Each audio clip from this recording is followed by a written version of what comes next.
Hi, I'm Owen from Rask Australia. Thanks for tuning in to the Rask Network. Before we get into today's show, there are a few things we have to go over. Firstly, what you're about to hear and see is limited to general information only. It's not personal financial advice like you'd get from a financial planner. Also, it's important to remember that past performance is not indicative of future performance. That means that anything that's happened in the past, or we say today, is not necessarily going to reflect what happens in the future. Lastly, please consider that any of the guests or myself are featuring on this program may have a financial interest in some of the products or shares mentioned. That's enough from me. I hope you enjoyed today's program. Kate Campbell, welcome to this episode of the Australian Finance Podcast. I'm here. You are here. Welcome. It's good to be back. It is good to be back. Today we're talking 10 ways that homeowners can save, but we're also going to throw in some things if you're renting. Basically, anyone can save money from these tips. So with mortgage interest rates going up, with rents going up in some places, the cost of living, the cost of iceberg lettuce, I haven't had one of those in ages. It's all up in the air and people are pretty unsure about their expenses, how they're going to make ends meet in certain respects. So that's why we're here today, to give them 10 actionable strategies and ways to save money. And it ties in with your recent purchase of a home. Yes. Well, it's been very interesting to me because there seems to be expenses everywhere as a homeowner. So starting from the mortgage, that's the expensive part, but there's a lot of other expensive bits. So this deep dive, I went down trying to figure out ways to save money around the house and thought we'd share it with you. And we've got some listener suggestions in here as well. So it's not all going to be helpful for you.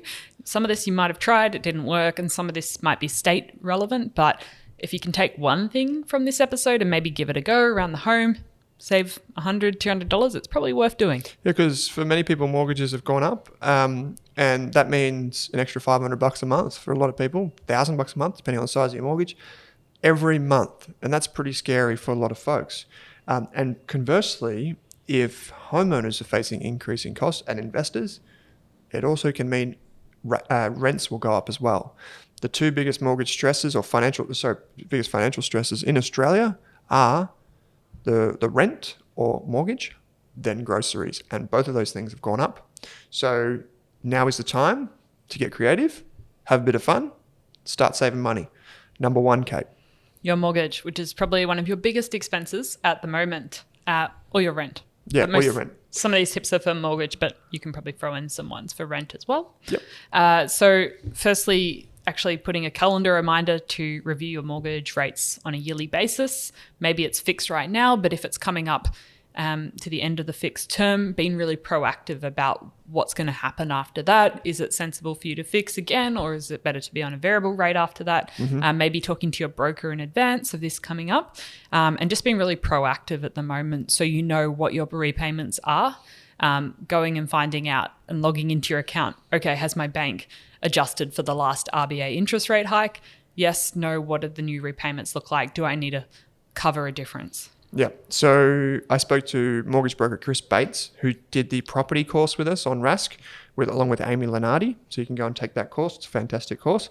And he said, I spoke to him yesterday, and he said the way the banks get you is something called loyalty tax. All of the new people that sign up and refinance are the ones that get the discounts, and the other ones can pay sometimes 2% more, which is like 50% more in some cases. So now is the time to use comparison websites, find a Canstar, Rate City, Mozo, loans.com.au, any of those sites, or just go to, if you're with CommBank, look at Westpac. If you're with Westpac, look at ING. If you're at ING, look at NAB, whatever. Just start comparing. Get two comparisons. Typically, to get a lower rate on your mortgage, you will need to refinance. So what that means is you will have to produce your pay slips, produce your income. It sounds like a bit of work, but if you're on PAYG, like if you're just earning an income, just go and do it. Yeah. It's one of the biggest ways you'll save money right now. And a couple of hours work could save you a few $1,000s a year on your mortgage. Yeah. And right now, banks know that there's a massive refinancing binge going on in Australia, and so they're offering cashbacks. Some of the banks are offering $2,000, $3,000. Don't be fooled, because sometimes when you go through the application process, you do need to pay. So there is like a a mortgage fee. Some mortgages have fees to apply for a loan. So it may not be $2,000 in your pocket. It may only be $1,000 after thingo. So that's the thing. And a mortgage broker can help you with that. Now for renters, the thing to note is that because mortgages are going up, that typically means higher rents. So the one thing that is annoying with renting, I know this, I've lived through it, is if your homeowner decides to sell, then that can be a pain in the backside. Or if they say, we're not renewing the lease because we're going to move in and we've sold our other house, whatever the case may be.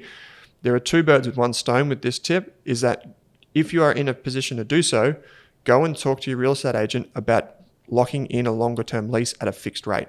So what I mean by that is, let's say you're in an apartment in Perth and you think that your rent might go up. You can preempt that. You could go to your agent or go to the landlord and say, I'm paying $400 a week. Let's call it $425 and I'll lock in for another 12 months or I'll lock in for another 18 months, depending on your situation. But that gives you, surety that you're going to be there. There's a legal contract in place. You know what the payment is. It's set and it'll be good. One thing is, when I spoke to Chris yesterday, do I lock in a mortgage interest rate or do I go with variable? Variable rates are a lot lower than fixed rates at the moment, as you know, Kate, a lot lower. The reason is that banks think interest rates are going up. So they're locking in higher rates if you want a higher rate, because they're scared that if they lock in a rate and interest rates keep going up, they'll be left with the bill. So you could have both. You could do a mix. Chris's advice on the Australian Investors podcast when I talked to him was, unless you're getting a really good discount on the fixed rate, maybe variable over the long term still is the way to go. So talk to your broker, see what they have to say. That's tip number one. Tip number two, Kate. Tip number two is around insurance.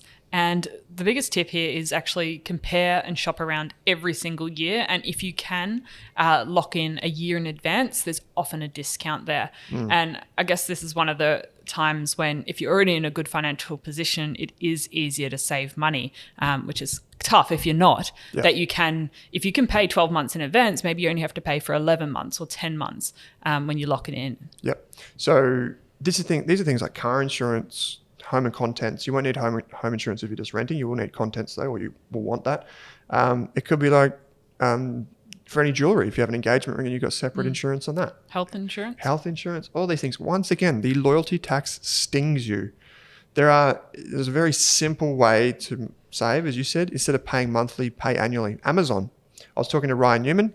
He's appeared on the Investors podcast, good friend of mine, investment analyst. He was saying that he saved 10% on all of his bills by going annually. So that's a huge expense. Imagine all the car insurances, the house insurance, the Amazon Primes, the Disneys. Because they get the money up front, so they're happy to reward you for that, and they know you're going to pay for the whole year. So this is the rub. If you get an Amazon discount, say you're with Amazon Prime or whatever, say normally it's like $10 a month. I don't know what it is. So that's $120 a year. In some cases, some of these subscription services will offer you 30% off. Now, the key thing is here, if you're weighing up the difference, can you make a 30% return on your money? No. Well, you may as well go and do the annual option, because you may as well give them the money, let them have the discounted amount, because you're not going to make 30% sitting in the bank. So go and pay for it now instead of having it on a recurring subscription. So great advice. Now's the time to lock those in as well. Yeah, and that, even though we're talking about insurances here, this applies for a lot of other things. Like if your business has certain software subscriptions, you can often pay in advance and get a discount. So if you have a bit of cash lying around, could be something to consider. Yeah, car insurance in particular is the big one for folks that have cars, multiple cars in fact. Do it annually. You will save a lot of money. Electricity, gas, white goods. We've got all of this in one. This is around the home. These things are pretty expensive. Yeah, I had a lot of categories going on here, but my first tip was with the dishwasher because you're using that every day. Some of the newer dishwashers you can set on timers so they don't start until a certain, like a delayed start until later at night. Because one of the electricity providers I was having a look at, you have your set daily supply charge, but the consumption time, if you use off-peak, which for them was from 9 p.m. to midnight, you only had to pay about half the price in terms of that. Such a creative way to save. Yeah, and so if you do have that delayed start timer, or you can put it on just before you go to bed, you often save a little bit. And it's all those things here and there. It adds up. So using energy during off-peak times, and that applies to other. You do the washing machine, Yeah. you do the dryer, whatever. Those things consume a lot of power.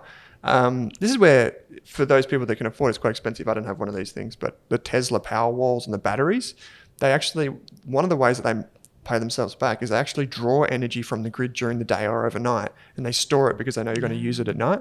So that's how it reduces your energy consumption. Solar panels, through great initiatives too. Yeah. Check your state. May have great initiatives and payback periods there. And if you are buying new washing machines and things, looking for a really high quality energy efficient machine can often save you over the long time. Might be a higher outlay up front. And the government actually has a website, I'll put it in the show notes, that you can compare the energy efficiency ratings. And there's a lot of different categories of washing machines. Cool. So there you go. I like that. So with energy prices skyrocketing all around Australia, now is the time to think and act in a way that's appropriate. Turn off those light switches, do all those types of things, little things. If they're 1%ers, you do 10 of those, it's 10%. It And makes probably a big difference. the biggest one to think about at the moment is heating, because a lot of us, especially in Melbourne, it has been freezing lately and we've all had our heaters on most of the day. So one of the New South Wales Ombudsman actually said around 40% of our home energy gets gobbled up through heating and cooling, because we like being a certain temperature at all time. We don't like feeling a bit too hot or a bit too cold. And so whether you can think about using a fan in the summer for a bit instead, using setting to a certain temperature, so not going above 21 degrees on the heater, because every degree outside this range does increase your energy use by 5 to 10%. Okay. Also according to the Ombudsman. So there you go. I didn't work this out myself. So I think it's just being careful not to set the temperature too high. If you can use more jumpers and trackies and Ugg boots and hoodies and things like that to make up the difference, that's a good idea. And that will save. So, Kate, are you saying that you didn't calculate all these figures yourself? No, I did not. Okay, right. Just figuring that out now. Even closing off doors to certain rooms, if you just want to heat a certain space. Turn if off you the don't want duct. the whole space, even making use of curtains and blinds, that keeps the house a lot warmer. And a lot of the older houses, as I'm discovering, they have a lot of cold air coming in through the windows and underneath the doors because they don't 100% seal. And so finding, this is my tip to myself, is I'm going to find some sort of door. Yeah. I don't know what they call them. The carpenters and whatever out there would know what we're talking about. The thing that goes over the base of the door to stop all the cold air coming in. Yeah, so you get one of those sausages. Yeah, that's what I've got at the moment. Yeah, and they can roll it up underneath the door there. And some sealant around the windowsill to make sure the cold air doesn't come in as much. Yeah, so if you've got older doors or windows, if you don't have the double pane glass, what you can do is a huge saving tip is if you just put your hand over the architraves or around your doors and windows, you can feel the breeze coming in. So one way you can stop that is actually you get this little bit of foam from Bunnings, and it's just like as wide as, like, say, I don't know, half the size of a ruler, and it goes in the arcs or around the edges of the doors and the windows, and it squishes the windows shut when it closes, so you don't get that air coming in. Be sure to get the weatherproof stuff, not just the cheap stuff that then breaks down if it gets water on it. Yes, that was a tip I got from one of my friends. Apparently, if you don't have it as a waterproof sealant, it can go moldy and disintegrate. So don't want that. It's actually super for insulation purposes. Get that stuff because it will save. It's just comfort as well. Like, you don't want stuff just blowing in to you. You can sometimes see daylight through those on the older houses. So you don't want that. And if you're wanting to compare energy, there's a government national independent comparison site. And if there is a more specialist site in your state, they'll refer you to that. So in Victoria, there is a specific energy comparison site, which at the moment we've mentioned before, but they're giving a $250 bonus to households who actually go in and just compare their energy providers. So good bonus for Victorians. I'm not sure if there's something for other states, but there could be, but I'll put that in the show notes because that's pretty cool. Yeah, money for nothing. I haven't had my first electricity bill yet, so hopefully I get my $250 once I get my first bill. Like it. So, Kate, in at number 4, we've got water. What does that mean? Saving water by reducing inefficient shower heads, reducing leaking taps. I'm sure people have had in the past where the tap just keeps dripping, dripping, dripping. And a dripping tap that drips 45 times per minute wastes around 2,000 litres of water a month. So Wow. whether your toilet's not up to standard, your taps are leaking water or spraying water in the wrong direction when you turn them on, trying to work out ways to make your water usage more efficient, whether that's, I remember growing up, there was the whole thing about having really short showers or showering in a bucket and then using that to water the plants. Yep. I don't know if you got that. No, I do, because we weren't allowed to wash cars and driveways. All that sort of stuff was kind of, and that gave rise to this whole industry of car washers and blah, blah, blah. Yeah, and in Victoria, there's a scheme to have water efficient shower heads, which our producer Monique told me about. And so there's a whole list of people that are allowed to install these, and they just claim the rebate from the government on your behalf. They also do it with light bulbs and a few other things, so you can get a free shower head. Yeah, that's great. So you can, if you've got one of those old round steel ones that send water in every direction, it feels like you're standing under the Niagara Falls when you're having a shower. It feels great for sure. So my new shower head that is energy efficient and free is a much better option. Yes. Yeah. And so if you want to learn very simple, if your tap's leaking, seriously go onto YouTube, go Bunnings space leaky tap, and you'll get so many solutions to your problem. It's not funny. It's seriously easy. If DIY it, you can fix it pretty quickly. Next one is on furniture, appliances, and kitchen items. This is number 5. Yes. So if you discover that you need some furniture, appliances, or kitchen items, there's a lot of things you can do rather than just going out to Myers or IKEA and buying them. Firstly, I'd recommend asking friends and family, because a lot of people have spare appliances sitting around their house or pieces of furniture in the garage that they don't want, but it hasn't quite gotten to the op shop yet. Or they don't want to give it to the op shop because it has some sentimental value, but they don't actually want it in their house.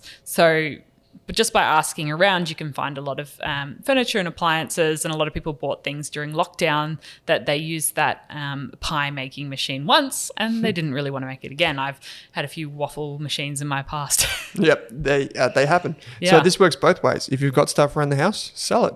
If you want to buy something, go on and buy it. A good example of this in action was when a couple of years ago at Rask, we had Sophie, who was our designer, fantastic. She's now moved on. But we got everyone ergonomic chairs to use at home. And she got the name of the chair, brand new, it was $400. And she went on to Facebook and got it for $50.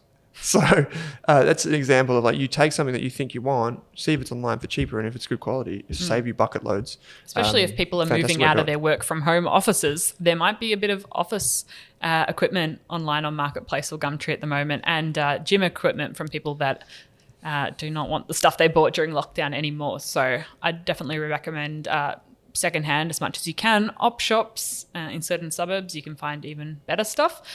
So do have a look around. Even garage sales. I mean, I haven't heard about garage sales much recently, but that's another resource. And hard waste collection dates, if you know them, some suburbs and councils put them on particular days, and some are just individual basis, but you can often find some good secondhand stuff there as well. Yeah, for sure you can. Absolutely. So number 6 is food. One of the big costs at the moment that's going up is the cost of groceries and produce. Yeah. So my biggest tip there is getting a few staples under your belt that you can cook fairly easily, quickly, that don't require that many fancy ingredients. And so you can cook those and then supplement with other things. So I know you love talking about beans. Yeah, legumes, one of the superfoods. We had basically everyone that has some type of degree in dietetics or nutrition to come on the show say the best thing you can do is just eat legumes, and they're super cheap. People say it's cheap, it's costly to eat healthy. I would strongly disagree and say some of the best things that you can eat are also the cheapest things. Sometimes you just need to put some garlic and spices in to make it a bit more flavoursome. To make it really fun. You can do lots with legumes, honestly. Shepherd's pie, you can do... Anyway. Yeah. If people know, they can go back and listen to our episodes on eating better, eating healthy. We've done heaps of episodes on the Australian Finance Podcast about this. Why? Because it's one of the best ways you can save money, and it's also one of the best things you can do. So go check those out. We've got some listener suggestions here, which are a bit of fun, Kate. Yeah, so staying out of Coles and Woolies and using your local greengrocer, where sometimes these can actually be more affordable, or your local butcher. I know one near me does meat packs and things that often you'll freeze a couple of the items and use the rest, and that can be really good value. Halves weekly grocery costs, said this listener, and even going and getting like fruit and veggie boxes if you have a local market, and even some of the farmers markets, keeping an eye on those. Even another listener suggestion was using the Woolies Rewards app, because you get special offers that you can boost before you go shopping, that are personalised to you and the things you buy anyway. Yep, loyalty programs. And we've been on, just quickly on there, we've been through things like if you use RACV in Victoria, or RAC whatever, RACQ, whatever, or if you use things like Macquarie's Marketplace, there's a heap of discounts if you just have a Macquarie bank account. CBA is trying to do the same thing with like broadband. You get 5 to 10% discount on buying a Woolies gift card, which you can then use at the store. Yeah, so you could just save 5% of the cost of Woolworths just by using your bank account. Yeah, which it is just pretty requires cool. a bit more planning. You just need to plan ahead. Yeah. Another listener suggestion was only buying sort of non-perishable staples for kitchen, laundry, toiletries when they're on sale. So there's usually some sale throughout the year on your toothpaste or your favorite body wash. So stock up and buy multiple if you can. So there you go. Save a bit of money there. I would say anything that you can buy that's non-perishable, like toilet paper, deodorant, all that sort of stuff, dishwashing liquid, pet food even, look on Amazon before you go and shop for it. Like, it is incredibly efficient. Now, I know people are going to be like, support your local, and I do. I go. We're very fortunate. We have a discount pet food store near us, and it's got so many great products and so cheap. We can buy in bulk. So I do that. But seriously, compare the prices online as well. There's so many great things. Aldi. I'm going to give a shout out to the Aldi dishwashing tablets, those purple ones. I think they're fantastic. People disagree with me on that. I think they're great. I think they're just as good as the Finnish Powerball tablets, and they're like so much cheaper. Yeah, I remember growing up, there was lots of not quite right stores, NQR stores around, which would be selling things that were going to hit their expiry date within a week or two. I don't know if they still exist, but they were quite a good resource, especially if you wanted to get snacks and things in bulk. And even just my age-old tip of deleting Uber Eats and having some lazy freezer meals, having some frozen peas and corn and maybe fish or bread, pasta, things in the freezer that when you come home late and you're tired and you're grumpy, there's something that you can whip together really quickly, maybe just eggs in the fridge, in your fridge and freezer, that you can put a meal together quickly that's not too unhealthy, and stops you jumping onto Uber Eats. Make it on a Sunday, make it a little bit extra, freeze it for the week. I had a goal this week, my new vision board, of bringing 5 meals for lunch from home. I've got 4 days out of 5. Not bad. Saves money, eat healthy, all that. Number 7, transport. So if there's one day a week where you can change one of your trips anywhere to something that's via public transport, riding or walking, even scootering in Melbourne seems to be the new thing. So just changing one of your trips each week to something a little bit more affordable. It's not going to be possible for everyone, but could be something to try. Even things like share car services, where if you don't own a car, but you can use one of those local providers and share a car when you need to go somewhere. So when I went to the Gold Coast recently, I did a talk for the Gold Coast Suns, and then I went to Byron to catch up with my brother, and I was sick the whole time, which wasn't a great experience. Never mind. Because everyone's touristing in Queensland at the moment, easy to see why. But I couldn't get a hire car. And one thing that we've used before at Rask for our retreats and whatever is we've actually hired a car through Car Next Door, which I think was bought by Uber recently. Could be wrong. And you can save like 60% off the price of hiring a car. Like, instead of those budget Euro car, whatever, this Car Next Door, you just download the app, verify your driver's license. And the thing about it is the people who own cars can rent out their car, and it's super easy. You just take photos. There's normally like a padlock thing next to it on a tree or on the window. You unlock it, you get the code, and you even get refunded for fuel. You only pay for a very small day rate and then cents per kilometre, depending on the type of car. All inclusive, fully insured, all that sort of stuff. Massive way to save money. And a really convenient way for people to make money from their cars. Yeah. So If you have a second or third works car, vice versa. yeah, they just come in, they pick it up, they take photos, it's fully insured, they take it away. It's really, really efficient, a really good way to save money. It's like the Airbnb of cars. Yeah, and if you've got a car spot or a garage that you don't need, you can often rent those out as well, depending on what the rules are of your complex or car park. Yeah, if you're in any inner city area in Australia, you might find that you can rent out your car spot. Really simple. We've got two listener suggestions for this. First one, which I'll go with, is the 7-Eleven app. Download the app. You can lock in. It will search in your area or right around your area for the best fuel, and you can have up to 7 days to lock in the price that you do for up to 150 litres.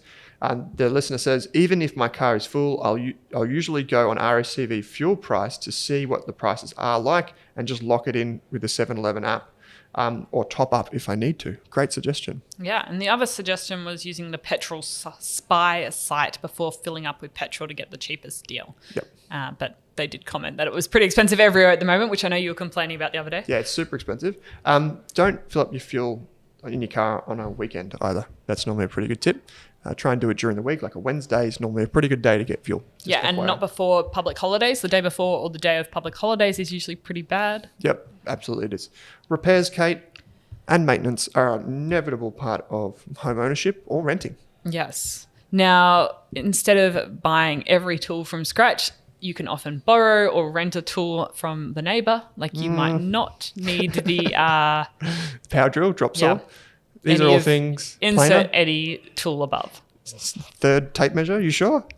Water pressure cleaner. Well, some who things doesn't need make to pressure sense, clean stuff? But I mean, some communities have local marketplace groups or things like that. You might even be able to be friends of your neighbours and say, "Can I borrow something?" Yes. A good neighbour is worth their weight in gold because they will just pass you over a tool that you need and you can return the favour or something like that. Or if you have vegetables and you can't eat it all, you take it to your neighbours. Or if you have chickens, like I do, just put my eggs out on the next to my letterbox and people come and take it and give you some money if they feel so good about it. So that's fantastic. I mean, this applies to everything, but like you can actually, even with your insurance, if we loop this maintenance back in with that, if you do things like put deadbolts on your house or deadlocks, or you do different things around your house, you can actually get better insurance because those will actually bring down the cost of the premium. So many things that you can do is just through very simple maintenance. Just go onto YouTube. The Bunnings website has it as well. To just maintain things makes a big difference, especially in like bathrooms and showers and that sort of stuff. Will save you a lot of money down the track. Yeah.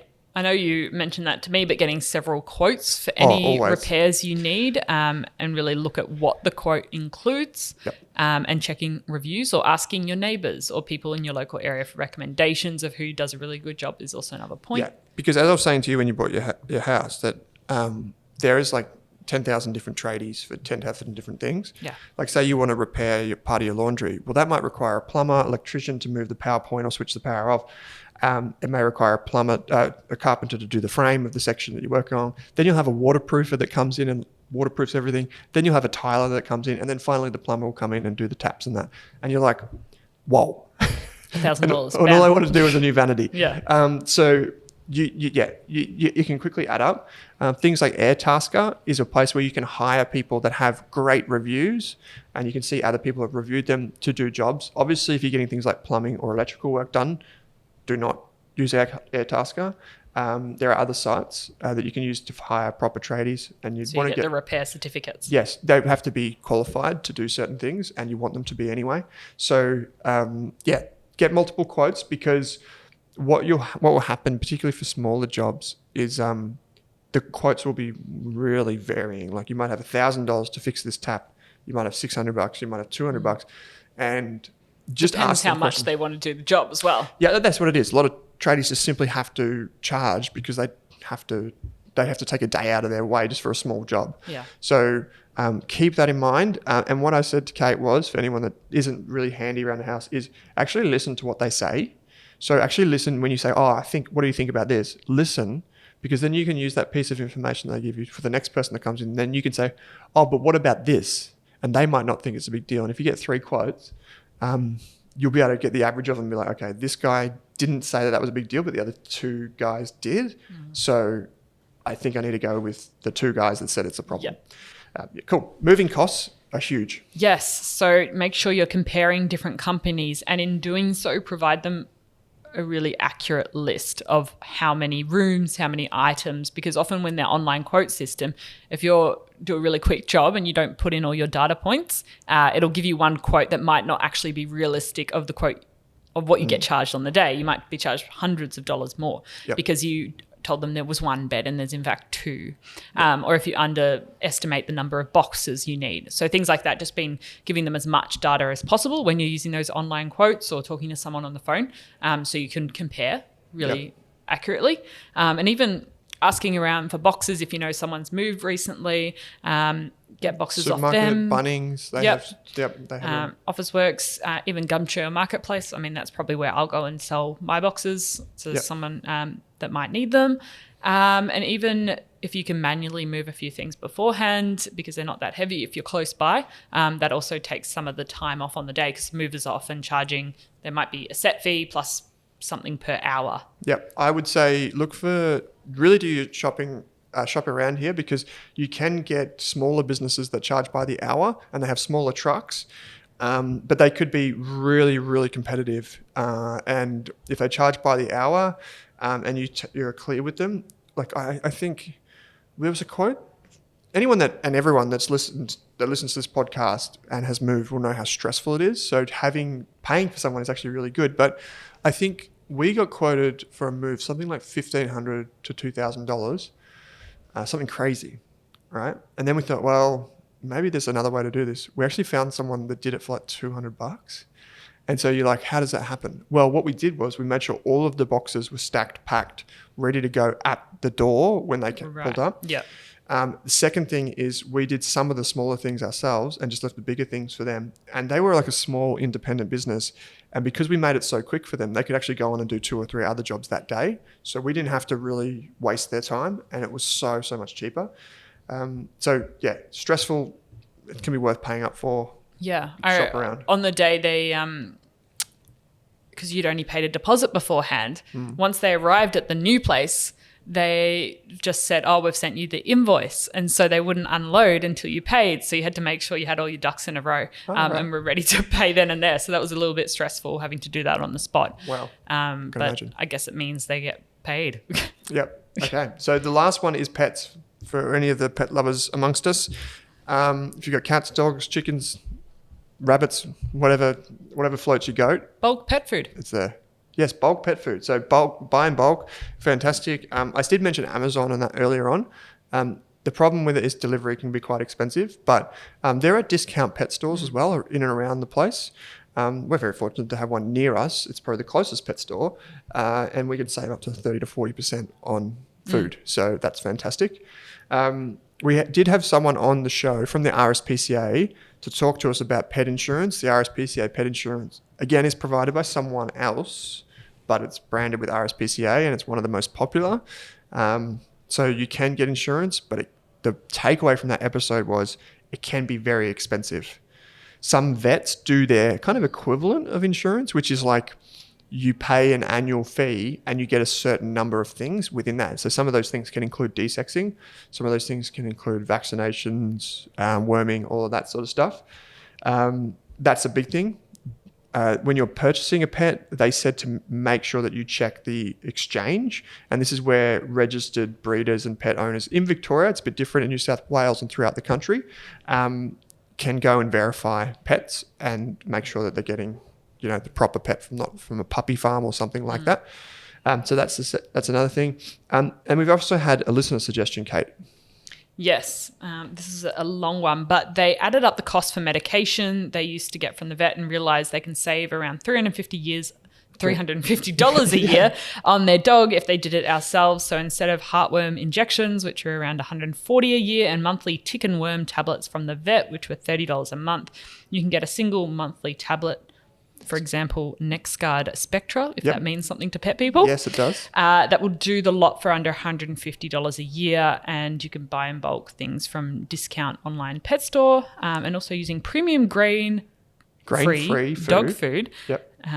They said this was interesting. They said they listened to a podcast by Science Versus that laid out the evidence that dogs' guts have evolved to efficiently digest grains. So this is a big concern amongst dog owners in particular, is that a lot of what goes into the meat, air quotes, is actually like grains and whatever, and it's not necessarily good for them. Like one that we've got at the moment has got macaroni in it, and it just kind of thickens it up. So that's always been an issue, but maybe according to this podcast, that's not a thing. If you are the listener that wrote in and said this about the premium grain-free dog food, and you listen to that podcast episode, can you please, if you're listening, email us or send us a message with the link to that podcast? We'll include it in the show notes, because I imagine a lot of our pet owner listeners will be interested in that. Yeah. I would be. So that'd be great. And yes, NextGuard Spectra, you can buy them in bulk, and you can do the worming and everything yourself. It's very, very easy. All you've got to do is convince the dog to eat it. And you can do that by just tricking them into thinking it's a piece of chicken or some type of treat that you normally give them. And one thing we didn't talk about is actually adopting an animal can be a fantastic thing to do. So RSPCA in your state will be able to help you out with that. I'd even say having your own emergency fund for the pet. Yes, that's very important actually, particularly early on. If your puppy is young, that's when they do most of their injuries, or if the dog is later in life, that's when they get most of their vet bills. So those two sides of the spectrum is when you need an emergency fund. Cool. Okay, there are 10 things. Just to recap, in reverse order, we've got pets, moving costs, repairs and maintenance around the house, get multiple quotes, transport, see if you can use public transport, food, don't forget legumes. We've got furniture, kitchen and appliances, buy, hold, sell, put it on Gumtree or on Facebook if you want to. Water bills, there are many ways to get that down. In most states, you will be able to find that you can get a free shower head if you haven't already, as well as light bulbs, just FYI. Electricity, white goods. Right now, electricity is going through the roof, so is gas. There are efficient ways to save. I really like your idea of putting the washing machine on overnight. Insurance, be sure to renew regularly and check prices. Even if you are part of a loyalty program like RSCQ or whatever you're part of, be sure to check the prices in the market. Pay annually if you can. Your mortgage/rent, lock in your rent if you are so inclined. And for your mortgage, be sure to speak to a broker to see if you can refinance, maybe even get a cash back. 10 wonderful things and ways to save money. Yeah, I mean, I love a good list. Yes, lots of things on this list, and I'm sure there's plenty more in our community. So if you want to share some of your savings tips with us via the podcast inbox or via socials or through our Facebook community, definitely let us know. Yeah, reach out, say good day. And if you do want us to bundle all of these up in our mega episodes that we do around Christmas time, we're going to have to come up with, Kate, 23 ways to save and invest in 2023. We've done that for the last 2 years. They've been our most popular episodes ever. So we are taking suggestions. 23 fresh ideas. 23 brand. I think the best tip ever was from your parents, which said, instead of buying 2 small coffees, buy 1 large one and share it. I still think that's great. But I don't know how that would work if you have soy milk and a regular milk drinker or a mocha drinker or something like that. You have to be of the same persuasion. Yes, you do. Well, that's a good one. There you go. There you go. Okay, well, Kate, as always, thanks for joining me on this episode of the Australian Finance Podcast. Thanks for listening, everyone.